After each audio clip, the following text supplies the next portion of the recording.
here's the red, white, and blue mine again. So water's about maybe, I don't know, a little below chest deep at the worst. But yeah, anyways, okay. Oh, I'm gonna get a photograph here, I think. All right, there's this neat little sparkly green mineral. I don't know what it is, but it's coating a lot of this, you know, white stuff here. Pretty neat. Anyways, yeah, let's keep on moving. So I actually haven't been to this one in a little while, but definitely a beautiful spot. I usually bring a backup light too, but I forgot to charge this one. So unfortunately I don't have that this time. But yeah, so here we got some of those crazy precipitate speleothems, you know, and yeah, a lot of water trickling from above too. So here we are. This is the short route, and right here we have kind of the longer route. So maybe I'll look at a little photograph here and keep going. All right, good spot. So yeah. Alrighty, I got this interesting pipe here. Pretty pristine still. A lot of this insane mineralogy here. You know, this carbonated thing just precipitating on the walls. But yeah, and this water, nice and clear, you know. A little lower than it was in the spring, but still beautiful. And not very cold, to be honest. I think it felt more cold yesterday, so yeah, but anyways, I'm revisiting this one to show a few friends. You know, I like to keep the location secret for the most part, but these people I definitely trust with it. So yeah, they're behind me, should be coming in soon. Probably won't put them on the video, but you know, still a neat spot to revisit. I wanted to check out some of the ones on the East Fork, but unfortunately the bridge fire kind of made that a little bit challenging. So yeah, gotta be careful here. Seems a little more friable, you know, susceptible to fracturing. But yeah, all right. This is the end of that route to the right, so we'll poke around the main route next. All right, this is the shorter route, but the more direct route in the back. And you can see there's more piping here, so yeah, and as you'll see shortly, lots of precipitates, you know, this feels like a cavern of sorts. Yeah, okay. Yeah, this might be a photo-worthy spot here, actually. I think I got one here before, but anyways, yeah. All right. Feel like it's worth taking the pictures sometimes. On occasion, I just don't get very many. I think tunnel number 5 out in Las Flores Canyon is an example of that, where I got some really great video of the water, but not too many pictures. And to be honest, I like taking pictures, so yeah. I don't know, did someone have a fire here? Yeah, that was the case last time. But yeah, all right, all in all, pretty awesome. I think my friends are coming around the corner there, yeah. But anyways, yeah, neat spot. Yeah, you got some old hammers here, stuff like that. Maybe not too old, but old enough to rust.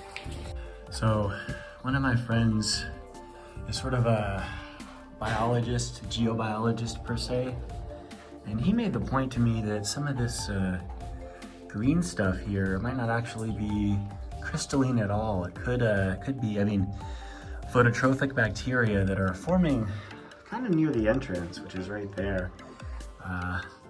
But you know, they're close enough to light, you know, so they may just be able to inhabit this area.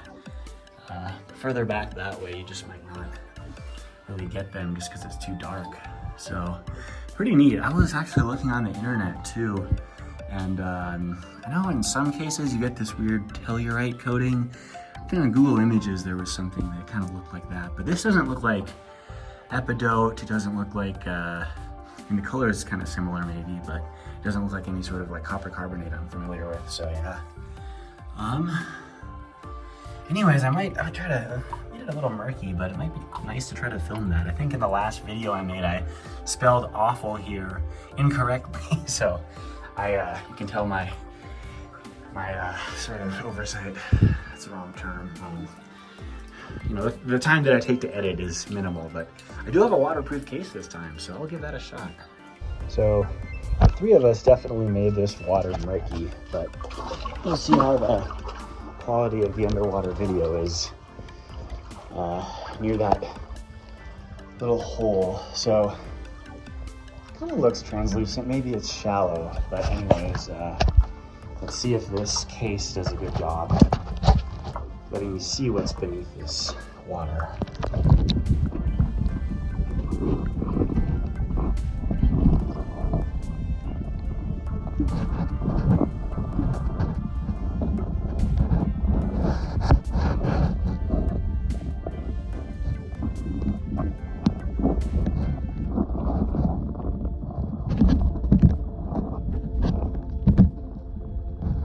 In my opinion, despite how murky it was, I think that footage turned out better, so there won't be a typo and awful. Anyways, just to correct myself, AWFUL. So yeah, I feel like I don't want to take that video down, but yeah, I gotta correct my mistakes. And sometimes I make them. Sometimes I say east-west instead of west-east or something, you know, stuff like that. So always be careful. Listen to me, but read the little descriptions and I'll make corrections when I notice that I need to make them. Now that I'm out near the entrance, I'm seeing some of this green moss here, you know, which I did see before. And you get some of it here too, but yeah, so the entrance is right there, and you go from that green moss, right, to green moss that looks like it's getting encased in some of these minerals, like my friend pointed out. And I feel like, you know, at my end too, I didn't really take a close look at this last time I was here. I just sort of was excited to see all of this and poke around. But yeah, I think the hypothesis of some of this being moss that got encased at some point is good. However, it kind of becomes a little more extreme from here to here, which may be related to the angle, right? This is sort of slightly pointed a little bit more towards the entrance, so maybe you get a little more light there. But yeah, once you keep going, you get it here, but it kind of progressively becomes less and less and less, so until you just don't really have any at all. And at this point, you're really getting very, very little light. So yeah, there's some science for y'all, you know? It's nice to look at things, spend a little more time looking at things, and have other people's opinions and eyes as well. The entrance of this, you know, the perspective is really beautiful. I think the last time I saw a bird flying around there, maybe nesting in this mine. As I look at this green stuff more closely again, this stuff sort of looks like algae that may have been encased, but that looks a lot more like that kind of turquoisey color you might get from like a copper carbonate, like maybe a mixture of like azurite and malachite or something, I don't know. But you definitely have a lot of green here, maybe some copper carbonate, maybe almost certainly some you know, some sort of phototrophic thing that has chlorophyll in it.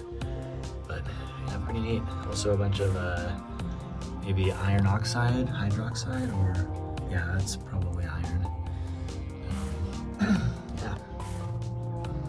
So this blue here, I think I don't think it's spray paint. I think it might be copper carbonate also, maybe something similar to azurite. So yeah, that blue is almost certainly not phototrophic bacteria.